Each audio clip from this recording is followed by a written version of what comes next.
இன்னொருடைய கர்மத்துக்கு தாத்தாவா காட்சியை காட்டுறான்.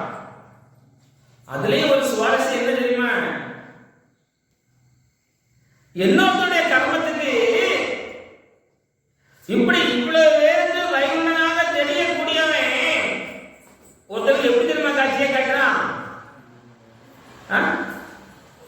சாத்தா நாட்டு காட்சியை காட்டுறான். ஆமா, இங்க இருக்கக்கூடிய வைகுண்டன் ஒருத்தனுக்கு சாத்தான காட்சியை காட்டுறான், ஒருத்தனுக்கு பேயாக காட்சியை காட்டுறான், இன்னொருத்தனுக்கு பிசாசாக காட்சியை காட்டுறான். நான் ஒருத்தனுக்கு சாத்தான காட்சியை காட்ட முடியுமா? நடக்காதுல்ல.